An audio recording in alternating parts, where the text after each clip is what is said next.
시장의 이슈와 종목을 집중 분석하는 금요 특집 시간입니다. 오늘도 최수창 파트너, 최영동 고수 그리고 이담교 캐스터와 함께하겠습니다. 세 분 안녕하십니까? 네, 안녕하세요.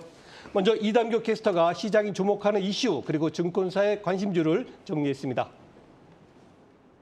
네, 이번 주 시장에 여러 이슈들이 있었죠. 금요일을 맞아서 한 주 동안 주목할 이슈와 증권사의 관심주를 정리해봤습니다. 먼저 보시죠. 네, 첫 번째 이슈는 식량 무기화입니다. 러시아는 지난달에 6월 말까지 곡물 수출을 금지한다라는 소식을 발표했는데요. 밀과 호밀, 옥수수 등 곡물의 수출을 금지한다는 소식을 뉴스를 통해 밝혔습니다. 우크라이나발 곡물 공급에도 차질이 생기면서 말 그대로 식량 대란이 벌어질 것이라는 우려가 나오고 있습니다. 혹시 에그플레이션이라는 단어 들어보셨나요? 에그플레이션은 곡물 가격이 급등해서 인플레이션을 유발하는 것을 말합니다. 두 번째 이슈 보겠습니다. 현대차와 기아의 중고차 판매가 유예되었다는 소식입니다. 기존에 올해 5월로 예정되어 있던 두 회사의 중고차 판매가 1년 뒤로 연기된 건데요. 판매 대수도 2년간 단계적으로 제한됩니다. 한국경제 기사에 따르면 내년 1월부터 4일까지 각각 5,000대 내에 한해서 중고차 시범 판매는 허용하기로 했다고 알려졌습니다. 세 번째 이슈도 보시죠. 세 번째 이슈는 삼성 SDI의 호실적 이슈입니다. 배터리 3사 중 최대 영업이익을 달성했다는 소식인데요. 삼성 SDI는 1분기 영업이익이 3,223억 원을 기록했다고 밝혔습니다. 전년 대비 무려 142% 증가했는데요. 작년에도 사상 최대 실적을 달성한 삼성 SDI는 올 1분기에도 호실적을 이어갔습니다. 전기차 배터리 사업 부문의 흑자폭이 커졌다는 것이 증권사의 분석입니다. 이렇게 이슈픽 세 가지를 살펴봤는데요. 이슈에 따라서 증권사가 꼽은 종목픽 세 가지도 알아봤습니다. 같이 보시죠. 먼저 식량 무기화 경쟁의 수혜를 받은 업종 중에서 증권사는 CJ제일제당에 주목했습니다. DB금융투자는 동사가 국내 음식료 기업 중에 인플레이션 위협에 대한 판가 인상을 가장 효율적으로 진행하고 있다고 평가했습니다. 또한 향후 곡물 가격 안정 시에는 가장 높은 영업 레버리지 효과가 기대된다고 설명했습니다. 두 번째, 중고차 진출 유예에 대한 관심주도 보겠습니다. 하나투자증권은 롯데렌탈을 관심주로 제시했는데요. 장기 렌터카의 안정적 성장 기조, 그리고 중고차 부문 실적 호조에 주목했습니다. 내년에 중고차 사업이 본격화되면 동사의 실적이 더욱 성장할 것이라고 밝혔는데요. 신차 생산 부진 및 가격 상승의 영향으로 중고차 부문의 수익성이 개선되고 있다고 설명했습니다. 세 번째, 삼성 SDI 호실적에 대한 관심주는 바로 이녹스 첨단 소재입니다. 배터리 업황 개선으로 소재주의 수혜가 전망되는데요. 신한금융투자는 동사가 1분기 영업이익률이 상승했다면서 올해 사상 최대 실적을 달성할 것이라고 전망했습니다. 2분기는 OLED TV 시장의 수혜를 볼 것이고 동사의 특수필름 수요 확대 또한 성장 동력이 될 것이라고 설명했습니다. 세 가지 이슈픽과 종목픽 알아봤습니다. 네, 최수창 파트너님, 네. 이 인도네시아가 파묘 또 파묘 원유 수출 전면 금지하기로 했습니다. 이 우크라이나 전쟁이 촉발한 이 각국의 식량 수출 통제가 이어지고 있는데요. 이거에 따른 식량 공급난 좀 올해 계속 이어질 것이라고 보세요? 우선은 전체적으로 그러니까 식량에서의 실물 경기에서 식량 공급난은 올해 내내 있을 겁니다. 예. 근데 이 부분이 이제 주식시장에 미치는 영향인데 식량 위기난 식량 공급난에 의해서 전 세계가 기근 현상에 빠진다거나 확대 해석할 필요는 전혀 없다. 저는 이렇게 봐요. 실적으로 선진국, 북반구 기준으로 해서 선진국 사회에서는 식량에 대한 어떤 비축 창고도 충분한 상황이고요. 오히려 이런 식량난이 나오면 이제 후진국들에서 더 힘들겠죠. 선진국 사회에서는 크게 위기 상황으로 가지는 않을 것이다. 만하나 이럴 수는 있습니다. 정말 기근 상황까지 간다. 예. 그럼 여러분 세계 대공황이 오는 거예요. 근데 그럴 가능성은 확률로 표현하긴 했지만 굉장히 희박하지 않을까? 저는 이렇게 생각합니다. 주식시장에서는 이 영향이 크지 않다라고 좀 봐요. 또 하나는 현재 전 세계에서 특히 미국의 기준하에 금리 인상하면서 인플레이션을 억제하고자 하는 그 긴축을 하고 있는데 예. 만약 식량 가격들이 급등을 한다. 그럼 인플레가 억제가 되지 않는 거거든요. 그렇다면은 FOMC 정책은 불발이 되는 거고 FOMC가 긴축하고자 하는 목표 달성을 못 한다면 사실상 전 세계 시장이 굉장히 혼란스러울 겁니다. 그리고 각국에 있어서 이 식량이라는 것은 항상 통제받거든요. 실질적으로 여러분들이 좀 기억을 하시겠지만 꼭 임기 말에 우리나라 같은 경우는 대통령 임기 말에 꼭 식품 가격들이 연속적으로 인상합니다. 하지만 임기 초반에는 인상하는 경우가 거의 없습니다. 예. 이거는 뭐 표현하기 좀 그럴 수도 있지만 일반적으로 항상 해왔던 형태인데 임기 초반에는 세무조사에 대한 어떤 걱정도 있기 때문에 실질적으로 정부 정책에 반하는 식품 가격 강한 인상은 거의 하지 못합니다. 그런 점에 있어서 식량 관리는 각국 정부마다 굉장히 엄중하게 대응하기 예. 때문에 사실상 통제를 좀 바꿀 수 있다고 봐야 되겠죠. 그런 점에 있어서 식량난의 위기라는 어떤 우려 때문에 식품주들이나 또 식량 곡물 가격대에 대한 어떤 주가 투자, 전 투자 대안이라고 보지 않아요. 최근에 시장이 좀 변동성이 있어서 시장의 대형주들이 좀 눌리는 모습들에 특히나 대형주가 신저가 나온 거 딱 제가 말씀드린 5개밖에 없습니다.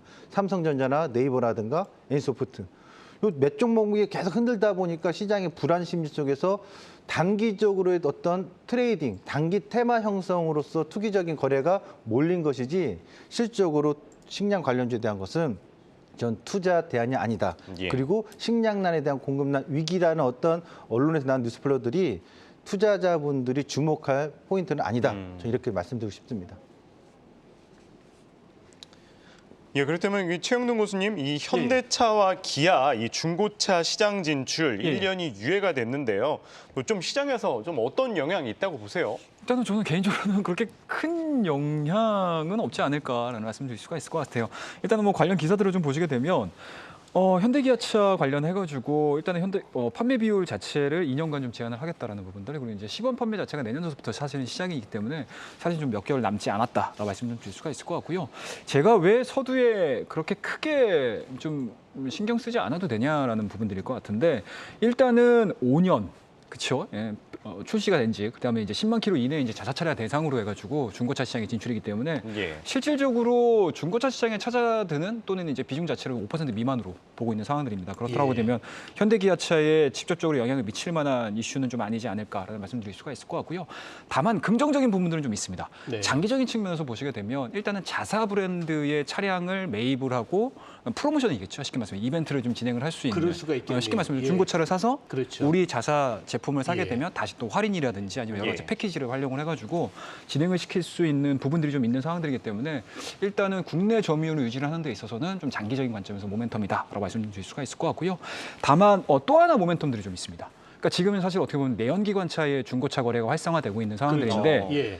향후에는 전기차와 그러겠죠. 관련해서, 근데 이제 전기차 같은 경우는 실질적으로 흔히 이제 동네에 있는 뭐 블렌즈라든지 뭐 기아 모터라든지 예. 여러 가지 이제 카센터라든지 네. 이런 부분들에서 그동안에 내연기관에 대해서만 기술력을 가지고 계시는 기술자분들이 많았다라고 하게 되면 네. 완전히 패러다임 자체가 바뀌는 거지 않습니까? 그러겠죠. 제가 기존에도 전에도 전기차 관련해서 얘기를 해드릴 때 예. 차가 이제 기존에는 뭐 모빌리티 쪽에 포커스가 맞춰졌다라고 하게 되면은 전자기기 쪽으로 인식의 전환이 필요하다고 말씀드렸는데, 그렇다라고 하게 되면은 이 기술력을 따라가고 있는 기술자가 부족할 가능성. 그렇다고 되면 제조사 쪽에 조금 더 포커스가 맞춰질 가능성이 상당히 높지 않을까. 그렇다고 되면 중고차 시장에서도 마찬가지로 전기차가 중심이 된 중고차 시장이 이루어진다라고 하게 되면 아무래도 이제 제조사 쪽에서 조금 더 포션을 가져갈 수 있는 그런 상황들이 연출이 되겠죠. 네. 그 부분들 좀 체크를 좀 하셔야 될 것 같고요. 그리고 오늘 뭐 전반적인 중고차와 관련해서 종목군들에 대한 변동성들이 상당히 좀 크게 나오고 있는 상황들인데, 네. 저는 개인적으로는 일단 현대 기아차, 뭐 현대 글로비스 이쪽에는 영향력이 좀 미미하다라고 말씀 좀 드릴 수가 있을 것 같고, 일시적으로 오늘 뭐 오토엔이라든지 이런 종목군이 약간은 좀 밀리는 모습도 좀 보여주고 있는데 네. 그 부분들은 좀 심리적인 부분들이 좀 많이 반영이 되고 있지 않나라는 말씀드릴 수가 있을 것 같고요. 그와 더불어서 현대차, 기아차가 현재 지금 보여줄 수 있는 가장 큰 숙제 부분들은 일단은 해외 시장에 대한 공략 부분들. 그와 더불어서 현재 지금 테슬라와 아이들, 그러니까 테슬라와 2위권의 싸움이 상당히 좀 격화되고 있는데, 네. 저는 개인적으로는 최초의 핸드셋 시장이 열렸을 때, 스마트폰 시장이 열렸을 때 사실은 그 구도 자체가 예. 아이폰과 갤럭시의 구도였거든요. 그렇다고 되면 저는 이제 대한민국 국민으로서 테슬라와 현대차의 구도가 이 전기차 시장의 초기 국면에서 가장 보여줄 수 있는 행복 회로를 좀 그렇죠. 돌릴 수 있는 상황들이 좀 아닐까 말씀 좀 드리도록 하겠습니다. 네, 그렇군요. 자, 음지가 있으면 양지가 있다고요. 일단 현대하고 기아에 대해서는 조금 부정적인 요소입니다만은 기타 중고 이제 좀 저가 중고차는 또 유리한 점도 있을 것 같은데요. 오토엔이라든가 K카 등에 대한 투자 전략은 어떻게 보십니까? 오토엔 또 얘기하실 줄 알았습니다. 네. 자, 일단은 오늘 주가를 좀 보시게 되면 16% 하락이에요. 글쎄요. 아무래도 이제 오토엔 같은 경우는 태생 자체가 현대차에서 분사가 돼가지고 그렇죠. 운영이 되는 회사다 보니까 네. 일단은 그리고 오토엔 자체의 사업 구조를 좀 보시게 되면 중고차 시장이고 현대기아차 간의 협력 부분들이 상당히 좀 강점이었는데 네. 그러한 부분들이 시차적으로 조금 지연이 되다 보니까 오늘 16%에 대한 하락 부분들이 좀 나오는데 예. 저는 개인적으로 1년 유예 결정이고요. 그리고 실망 매물에 대한 출회 부분들이 좀 이루어지고 나서는 진출 무산이 아니다는 얘기죠. 그렇죠. 그러니까 기간 네. 자체가 좀 넘어가는 상황들이기 때문에 예. 저는 개인적으로 현재 지금 진행되고 있는 현대기아차에 대한 중고차 시장 자체는 상당히 좀 긍정적으로 평가를 내릴 수가 있다. 그리고 관련 종목군들에 대한 흐름들도 심리적인 부분들로 주가에 대한 조정폭들이 마무리가 된다라고 하게 되면 다시 한번 정상화될 수 있는 그런 가능성이 높지 않을까라는 말씀드릴 수가 있을 것 같고요. 예. 그와 더불어서 오늘 현대글로비스의 실적이 너무 좋게 나왔습니다. 글쎄요. 영업이익이 지금 100% 이상. 오. 엄청난 실적을 좀 보여주고 있는데 현대글로비스는 마찬가지예요, 여러분들. 현대글로비스 자체는 중고차 시장으로 보는 것이 아니고 예. 올해 현대글로비스가 보여줄 수 있는 본 사업, 그렇죠. 해상운송이라든지 네. 그리고 현대기아차를 넘어서선 다른 메이커들과의 해상운송 계약 기관들, 그다음에 이제 CKD, 그렇죠. 쉽게 말씀해서 부품에 대한 수출 부분들 이런 부분들을 고민했었을 때는 네. 현대글로비스 같은 경우는 사실은 중고차 부분들도 중요를 하겠지만 예. 본 사업에 있어서 상당히 좀 의미 있는 상승세를 좀 보여주고 예. 있다는 거 말씀드리도록 하겠습니다. 네, 그럼 세 번째 이슈 이 배터리 관련주에 대해서도 여쭤보겠습니다. 먼저 최수창 파트너님께 여쭤볼게요. 이 삼성 SDI가 배터리 3사 중에서 가장 좋은 성적표 공개했습니다. 이 분기 최대 매출을 기록을 했는데 이 투자 매력도 좀 삼성 SDI가 가장 높다고 보면 될까요? 새 3사 중에서는 가장 높다고 저는 봅니다. 그 포인트는 벌써 예. 실적에서 나온 건데 1분기에 그 매출도 매출이지만 영업이익률이 3,223억입니다. 그러니까 LG엔솔하고 비교해 보면 영업이익률이 8%대고 예. LG엔솔 같은 경우는 한 5%대거든요. 그러니까 영업이익률이 상당히 크다. 이렇게 좀 봐야 될 것 같은데 예. 전체적으로 지금 3사 우리나라의 배터리 3사의 포인트는 뭐냐면 지금 외형 확대 계속 투자하는 건 맞습니다만 중요한 게 하나 있습니다. 코발트. 우리나라는 3원계 방식이거든요. 중국은 리튬 인산철 쪽이고요. 근데 3원계 방식에서 NCA 많이 들어봤어요. NCA 니켈이나 코발트, 예. 그다음에 알루미늄인데 NCMA에서 망간도 들어가거든요. 코발트 가격이 톤당 1억입니다. 어마어마하죠. 그래서 니켈의 그 비중을 더 확대해서 90%, 91%까지 늘리려고 하고 있고 코발트의 비중을 자꾸 축소시키려고 해요. 예. 대신 그런 부분에 있어서 코발트 제로에 도전하고 있는 3사의 어떤 변화들 이런 부분들이 향후에 3사 배터리 어떤 수익에 있어서 변화를 주목할 포인트가 될 것이다. 그래서 네. 삼성 SDI 같은 경우는 실적으로 망간 쪽의 비중을 더 확대하려고 하고 있습니다. LG엔솔 같은 경우도 마찬가지고요. 이런 부분들을 앞으로 3사 배터리사들의 수익성에 있어서 좀 차이점이 나타날 수 있다. 여전히 SK온, SK 쪽에서는 수익성이 나오고 있지 않다는 점이 네. 좀 아쉬움이 있습니다만 삼성 SDI가 LG엔솔하고 비교했을 때 전체적으로 수주 큰 장구라든가 그리고 투자하는 부분 LG엔솔 같은 경우는 2025년도까지 무려 예. 520기가와트 지금보다도 2배 이상의 확대를 하겠다 이런 전략에 있어서는 분명 앞서고 있습니다만 아쉽게도 수익성을 창출해 있어서는 수익 관리하는 부분에 있어서는 삼성 SDI가 좀 앞서는 모습이 뚜렷하게 나타나고 있다. 그래서 3사 매력을 치자면 수익성 관리 잘하는 삼성 SDI 그리고 전체적인 풍부한 장과 전체적인 파이의 개파에 있어서의 생산 능력은 LG엔솔 이 두 개가 고민되시면 둘 다 똑같은 비율로 잡으시면 그게 예. 곧 ETF 조합으로 하시는 거고요. 항상 말씀드립니다만 2차 전지 산업은 지금부터 2035년도까지 여러분들 계속해서 투자해야 되는 핵심 산업이다. 그래서 ETF 레버리지 ETF 그 2차 전지 테마인 30540 계속해서 모아가는 장기 투자 관점은 좀 적극적으로 지금 했으면 좋겠고 이 3사 배터리 외에도 많은 기업들이 있습니다만 지금 삼성 SDI의 포인트 중에서는 또 미국에서의 협력 관계 스텔란티스 이 부분도 계속 주목하셨으면 좋겠다 이렇게 말씀드리겠습니다. 예, 그럼 다음은 최영도 교수님께 여쭤볼게요. 그럼 배터리 소재 장비주는 좀 어떻게 보세요? 일단은 뭐 삼성 SDI, SK이노베이션, LG엔솔 너무 정리를 잘해 주셔가지고 예. 일단은 뭐 지속적으로 상승을 하는 부분에 있어서는 저도 마찬가지로 같은 의견을 좀 가지고 있는 상황들이기 때문에 예. 뭐 자연스럽게 배터리 소재라든지 장비 쪽은 성장세가 동조화될 가능성이 상당히 높다라고 보시면 좋을 것 같고요. 그러한 부분들의 가장 첫 번째 근간은 전기차가 많이 팔리느냐. 그리고 현재 원재료 가격에 대한 상승 부분들에 대해서 가격 정가 효과를 계속 유지를 시켜줄 수 있을 것인가에 대한 판단이 일단은 첫 번째로 저는 생각을 하고 있거든요. 예. 그렇더라고 하면 여전히 낮은 보급률. 미국 쪽에서 10% 미만이기 때문에 일단은 뭐 지속적으로 장기간 동안 30% 이상까지 높이겠다라는 상황이기 때문에요. 예. 뭐 긍정적으로 좀 평가를 할 수가 있는 상황들이고 그와 더불어서 올해 들어서 테슬라도 그렇고 중국 시장도 그렇고 지금 가격 인상을 좀 시킨 상황이거든요. 근데 그 두 번 다 시장에서 상당 부분 가격 저항 자체를 많이 못 느꼈어요. 그러니까 쉽게 말씀드려서 가격이 계속 올라가도 네. 소비자에 대한 보유 욕구 자체가 워낙 커지고 있는 시장들이기 때문에 가격 전가 효과는 계속적으로 좀 진행이 될 가능성이 상당히 높다라고 말씀드릴 수가 있을 것 같고요. 그렇다라고 하게 되면은 일단은 원재료와 관련해 가지고 배터리 기업들에 대한 가격 정가 효과는 당분간 지속이 될 가능성이 상당히 높다라고 보시면 좋을 것 같고 다만 모든 제조 기업들이 마찬가지입니다. 가격 정가 효과가 딱 끝나게 되면은 네. 주가는 피크아웃을 찍으면서 하락할 가능성이 상당히 높은데 지금 전기차 같은 경우는 사실은 사업 초기거든요.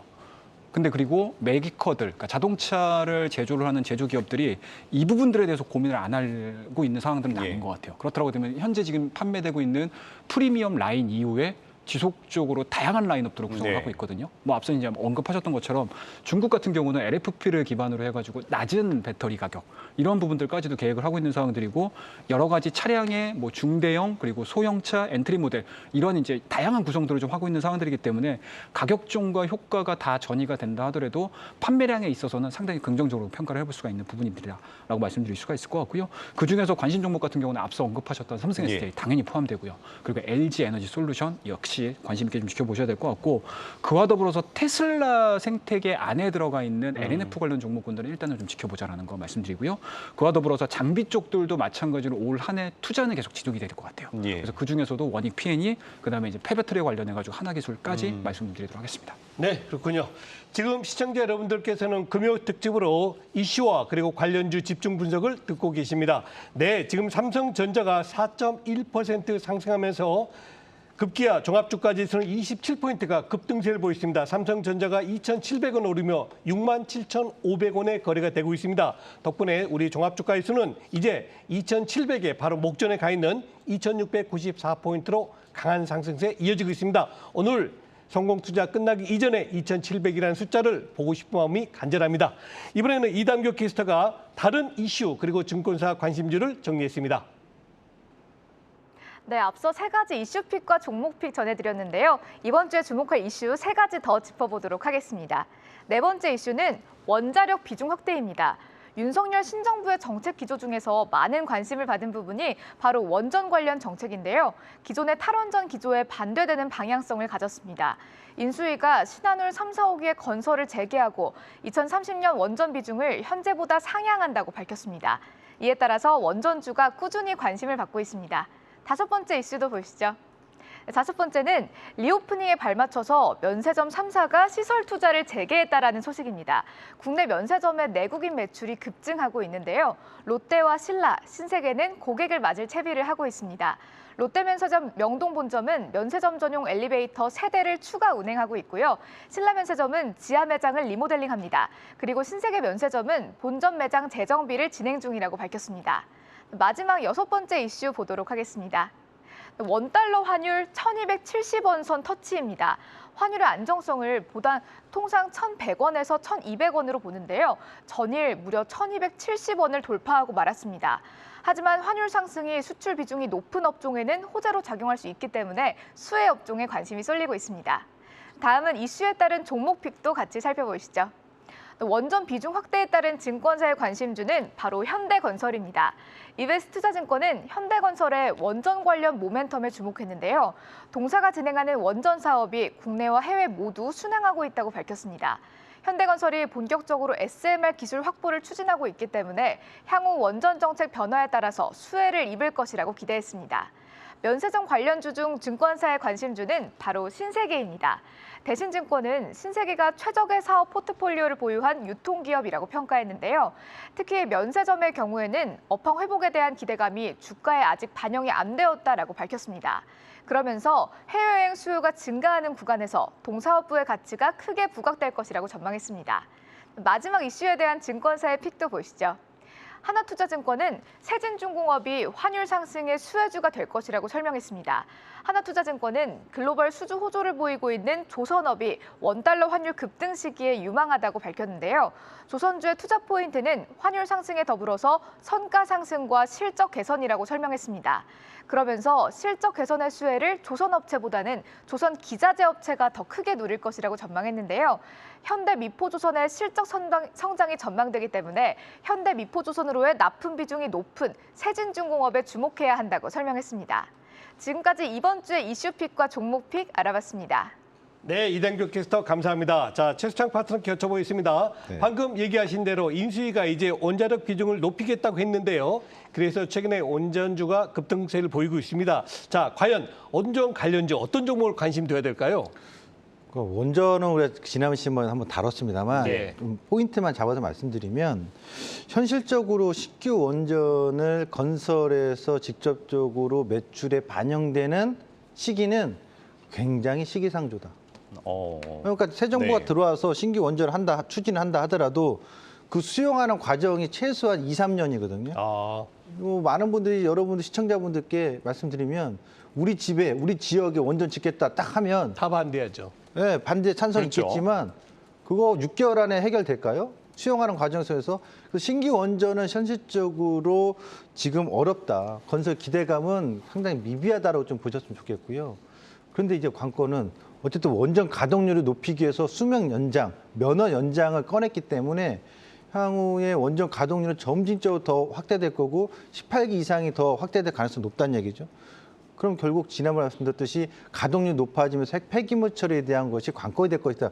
그에 따른 시설 기반은 당장에 네. 준비해야 되니까 그런 종목을 좀 지켜보는 게 맞겠다라고 좀 말씀드렸고 한 가지 더 말씀드리면 원전의 가동률이 높아지면 전력을 판매하는 한국전력의 지금 실적 악화 적자 얘기가 계속 끊임없이 나오는데 가장 수혜는 원전을 짓는 곳이 아니라 전력을 판매하는 한국전력이지 않겠습니까? 아, 또한 한국전력이 원가주의에 대해서 정책이 나오고 있어요. 그래서 네. 예. 벌써 인쇄에서나 또 언론에서 나올 때 뭐 민간 발전으로 바뀌냐 해서 민영화되냐 이런 논란이 있습니다만 분명히 선을 좀 긋고는 있어요. 어쨌든 이번 원전 에너지 정책에 있어서 전 최대 수혜주의 우량주를 뽑으라고 한다면 그거는 한국전력이 될 것이다. 이렇게 주목해봤으면 좋겠습니다. 네, 그렇군요. 자, 이번엔 최영동 교수께 여쭤보겠습니다. 또 최근에 에너지 가격의 급등세를 보이고 있지 않습니까? 예, 그렇습니다. 그러다 보니까 에너지 관련주들 과연 투자 전략을 어떻게 가져가야 될지 궁금한데요. 말씀 부탁드립니다. 일단은 어제 한국전력이 지금 8%가 놀랍죠? 그랬죠. 올랐습니다. 예. 그렇게 애를 먹었던 종목이 글쎄요. 하루아침에 8%가 올라가는데 확실히 정책 이슈라든지 정책 모멘텀들이 발생을 했었을 때 이렇게 무거운 종목군들도 끌어올릴 수 있다라는 게 사실은 뭐 주식시장에서 항상 볼 수 있는 그런 모습들이다라고 보시면 좋을 것 같고요. 일단은 전체적으로 우리나라뿐만 아니고 로우리스크를 기반으로 해가지고 글로벌 국가들의 에너지 정책이 상당히 좀 많이 변화가 좀 이루어지고 있습니다. 예. 특히 이제 최근 들어서 아마 업데이트된 내용들을 좀 보시게 되면 일단은 러시아산 원유라든지 그리고 천연가스라든지 이런 부분들에 대해서 금수 조치를 진행을 시키고 있는 상황들이고 오늘 동시간대 열리는 상황에서도 뭐 작은 종목들이죠. 뭐 흥구석유라든지 대성에너지라든지 예. SH라든지 화학이라든지 이런 종목군들이 거의 시장에서 좀 급등세로 좀 이어가고 있는 상황들이기 때문에 시장에서에 대한 관심도 그리고 시장에서에 대한 정책 변화 흐름들에 대해서는 상당 부분 좀 크게 예상을 하고 있지 않나라는 말씀드릴 수가 있을 것 같고요.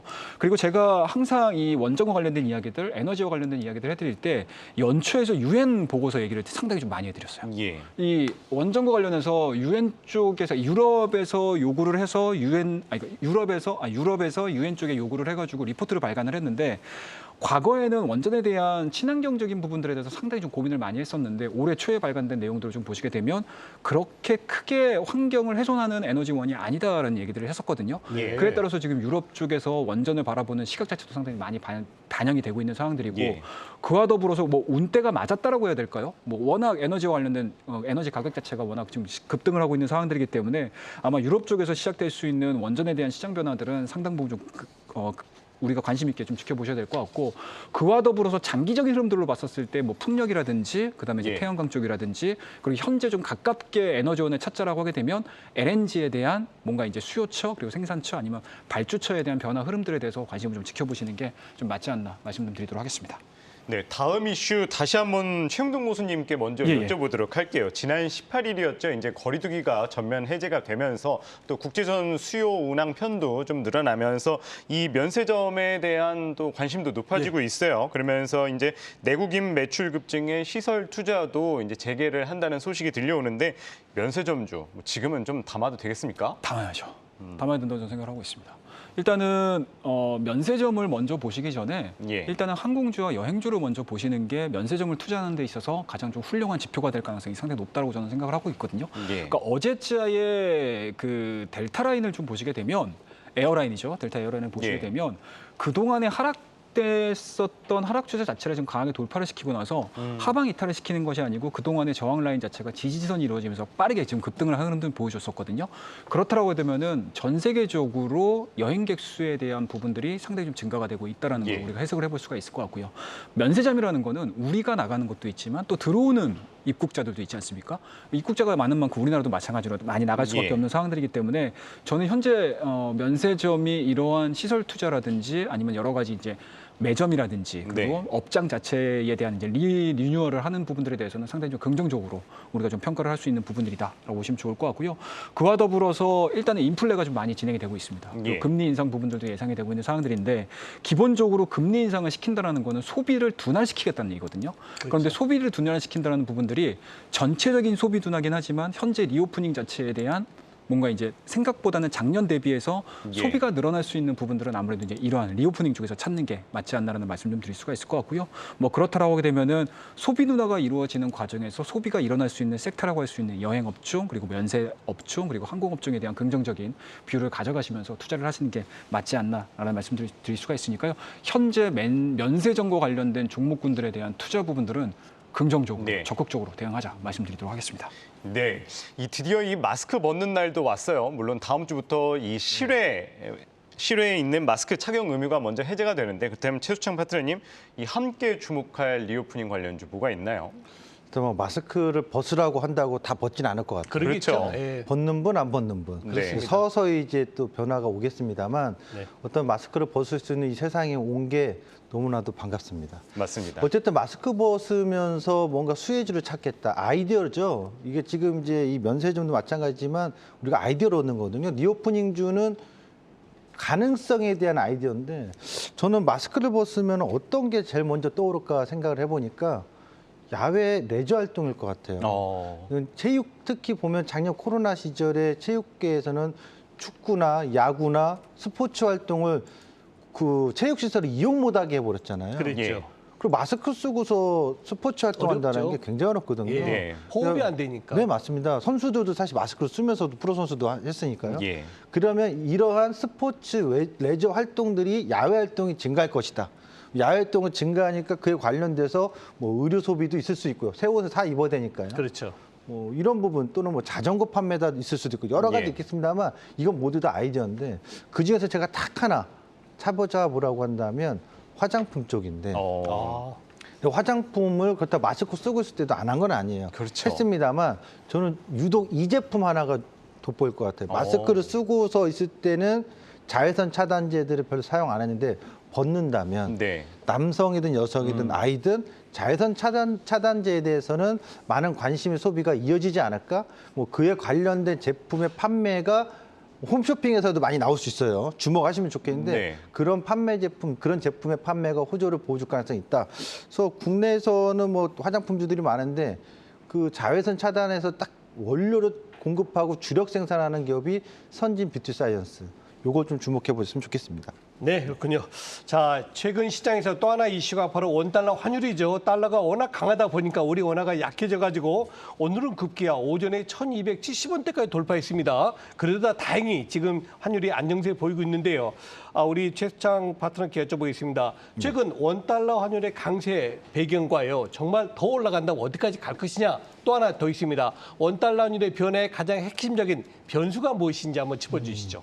요거 저도 상당히 좀 어렵게 공부를 했고요. 예. 제가 아직 환율에 외환 딜러나 그쪽 전문은 아니지만 네, 제가 최선에 대해서 한번 찾아보고 생각을 해봤습니다. 네, 우선은 이제 물가 상승에 따라서 위기감이 조정되다 보니까 안전자산 쪽인 달러로 좀 몰리고 있다. 이런 네. 표현들을 많이 쓰잖아요. 근데 실적으로 미 국채 수요가 몰리고 있습니다. 그렇죠. 그러니까 자국의 그 지금 가치가 떨어지면서 네. 미국 국채 안전자산으로도 몰리다 보니까 자국 통화에 대한 가치가 좀 떨어지는 상황이 현재 4월 달에 급박하게 나오거든요. 그랬죠. 예. 또 4월에 미 국채 수요가 몰리면서 달러 강세가 형성되고 있다. 이렇게 좀 보여야 될 것 같고요. 그리고 달러의 기축통화 보면 달러, 유로화, 뭐 엔화, 프랑 다 있는데 유독 달러의 강세. 일본의 엔화도 약세. 우리도 약세. 네, 예. 맞습니다. 전체적으로 위안화가 계속 강세를 좀 보다가 최근에 진유 인하하면서 약세까지 전했으니까 예. 전 세계적으로 지금 기축통화에 달러를 대안할 만한 강세 통화가 없어요. 향후에 주목이 된다면 긴축을 암시한 유럽의 유로화가 좀 대체가 강세로 나타난다면 예. 그 시점에서의 달러의 강세가 좀 멈칫하고 바뀔 수 있다. 이렇게 좀 봐야 될 것 같고요. 물가 상승이 중요한 건 억제되는 시점. 그게 언제냐예요. 그 시점을 제가 볼 때는 결국 다음 주에 FOMC가 빅스텝을 한번 올릴 때 그때 변화에 대한 어떤 선반영 시제나 그 흐름을 해서 달러 강세가 약세를 좀 멈칫할 수 있다. 그리고 원화는 원달러 기준으로는 기술적으로 1260원이 이탈되는 시점이 나타난다면 추가적으로 더 강세보다는 원화는 거의 꼭지에 가까운 예. 변화가 나타날 가능성을 주목해 보셨으면 좋겠습니다. 네, 그렇군요. 자, 이번엔 최영동 교수님께 여쭤보겠습니다. 원화가 약하다고 해서 모든 업종이 다 나쁜 건 아니겠죠? 예, 그렇습니다. 조금 상대적으로 긍정적인 업종도 있을 텐데요. 어떤 업종이 그에 해당되고 어떤 주식을 관심 둬야 될까요? 예, 일단은 기존에 예. 환율 시장이 정상적인 시장 방향이라든지 정상적인 경제 방향이었다라고 하게 되면은 네. 예. 환율의 변화에 따라서 움직여줄 수 있는 섹터군들, 종목군들이 굉장히 딱 규정이 돼가지고 움직이는 경향들이 상당히 좀 강했었거든요. 네네. 근데 지금 같은 경우는 사실은 상황이 많이 바뀌었다. 말씀드릴 예. 수가 있을 것 같아요. 일단은 뭐 기본적으로 근 2년 동안 풀려졌었던 유동성을 좀 축소를 그렇죠. 시키고 있는 네. 과정이기 예. 때문에 실질적으로 달러가 지금 1270원, 1280원, 뭐 1300원까지 갔다가 꺾인다 하더라도 네. 소비 둔화가 이루어지거나 경기 둔화가 이루어지기 때문에 사실은 백약이 무효한 상황이 될 그렇게 수밖에 없는 되죠. 상황이거든요. 예, 예. 그렇다고 되면은 현재 지금 교과서적으로 우리가 알고 있는 원달러 환율의 약세를 받을 수 있는 수혜주들에 대해서는 한 번쯤 더 꼬아서 생각을 해볼 필요성이 있다. 말씀드릴 수가 있을 것 같아요. 네. 자, 일단은 뭐 기본적으로 가격 전가가 가능한 필수 소비재 관련된 종목군들, 음식 네, 업종들은 그러겠죠. 일단은 관심을 좀 지켜보셔야 될 것 같습니다. 앞서 이제 우리 최유청 원주님께서 말씀하셨던 것처럼 음식료 업종들에 대해서 가격 어쩔 수 없이 그냥 우리가 계속 지금 섭취를 하셔야 되는 거잖아요. 네. 그렇다고 되면 뭐 기본적으로 음식료 쪽에 대한 가격 전가는 지속적으로 이루어질 가능성이 상당히 높기 때문에 그 부분들에 대해서 포커스를 좀 맞추셔야 될 것 같고요. 그리고 앞서서 스포츠 관련 얘기하셨는데요. 예. 수출과 관련된, 그러니까 수출 우류 중에서도 ODM, OEM 기업들에 대해서 관심을 좀 지속적으로 가져보자라는 말씀 좀 드릴 수가 있을 것 같고 여전히 경기 둔화가 이루어진다 하더라도 산업 내에 대한 예. 성장 부분들이 유지가 되고 있는 2차원지 관련주들, 그다음에 해외 수주가 이어질 수 있는 섹터에 대해서는 일단은 원화 약세에 대한 수주 모멘텀, 호재 모멘텀으로 확인을 한번 해보자 말씀 좀 드리도록 하겠습니다. 네. 네, 오늘 금요특집 6개 이슈에 대해서 알아봤고요. 그렇다면 두 분이 꼽아주신 투자 유망주 무엇인지 최수창 파트너 먼저 살펴보도록 하겠습니다. 네, 한국항공우주입니다. 파트너님 어떻게 보시나요? 제가 현대글로벌스 또 갖고 나오면 최근에 연달아 갖고 나와가지고 네. 그래서 제가 그건 뺐고요. 한국항공우주는 주목할 포인트가 있어서 갖고 나왔습니다. 예. 계속 얘기를 언급하고 있고 제가 얘기하는 강조하는 종목입니다만 계속 했던 얘기 또 하려고 하냐 그게 아니라 고등을 연기가 아니고요. 요거 주목하셔야 돼요. 우주청.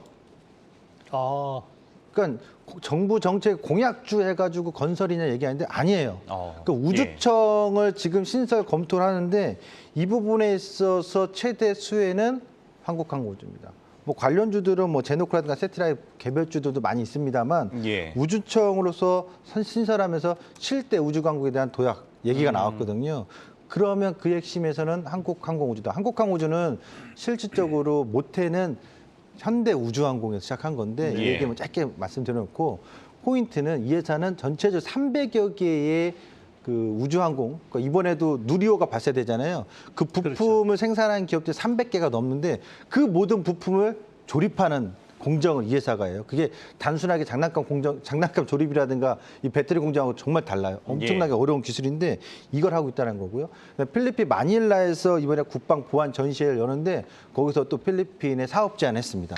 이런 부분들이 향후 영국이라든가 유럽에도 가서 이런 전시회에 참가하면 사업 제안을 계속 하러 다니는 비즈니스 활동이 활발해진다는 거. 그리고 6월 15일 날 뭐가 발사됩니다. 유리호 2차 발사인데 예. 성공 기대감에 대한 선반영도 주목이 되지 않겠느냐. 한국항공우주를 지속적으로 저는 새 행정부 탑 주도주는 이렇게 한국항공우주로 보시는 게 좋겠다 말씀드리겠습니다. 네, 이번에는 우리 최영동 교수의 관심주 같이 보시겠습니다. 네, 원준, 네, 2차 전지 관련주죠. 원준 투자 포인트는 뭔가요? 예, 원조는 아마 부르기 편하실 거예요. 뭐 이름 같기도 하고 해서 기억들이 좀 많이 남으실 텐데요. 네. 일단은 동사 같은 경우 오늘 2%대에 대한 좋은 흐름들 좀 보여주고 있습니다. 일단은 뭐 2차 전지 관련된 종목군들에 대해서는 일단은 뭐 장비 쪽에서 포커스를 좀 맞추셔도 좋지 않을까라는 말씀드릴 수가 있을 것 같고요. 예. 동사 같은 경우는 2차 전지 소재 열처리 장비 업체입니다. 그러니까 세일사에 공급을 하는 것이 아니고 현재 지금 시장에 나와 있는 부품사들 그리고 네. 제조 장비 기업들에 공급을 하고 있는 상황들이기 때문에 실질적으로 제조 장비에 대한 수주 모멘텀들이 지속이 된다라고 하게 되면 원준도 그와 같은 사이클을 보여줄 가능성이 상당히 높다라고 보시면 좋을 것 같고요. 그리고 2020년도에 독일 기업을 인수를 했습니다. 동사 같은 예. 경우 했죠. 예, 예. 그렇습니다. 양극재 열처리 쪽에 좀 더 포커스가 맞춰졌는데 이번에 20년에 독일 기업을 인수를 함으로써 응급제 장비 쪽에도 진출 가능성이 상당히 높습니다. 예. 그렇다고 양극재, 응급제 다 하고 있는 상황들이기 때문에 실질적으로 2차전지에 대한 2차 랠리가 좀 이어진다라고 하게 되면 원준도 같은 사이클을 보여줄 가능성이 상당히 높다라고 보시면 좋을 것 같고요. 그와 더불어서 원준 같은 경우는 또 폐배터리에 관련된 솔루션을 또 개발을 하고 있습니다. 그렇다고 네. 하게 되면 장비뿐만 아니고 현재 지금 뭔가 이제 자원에 대한 가격 상승 부분들로 인해서 배터리와 관련된 기업들이 다소 조금 변동성을 좀 많이 보여주고 있거든요. 그렇다고 하면 폐배터리에 대한 중장기적인 관점으로 좀 긍정적인 평가를 내릴 수가 있으니까요. 장비 업종 중에서 내가 뭘 고르기 쉽지 않다라고 하시는 분들은 원준도 관심 있게 지켜보시기 바라겠습니다. 네, 오늘 금요특집은 시장이 주목하는 이슈와 종목에 대해서 알아봤습니다. 최수창 와운의 파트너 최영동 주식창 고수와 함께했습니다. 말씀 고맙습니다. 감사합니다. 감사합니다.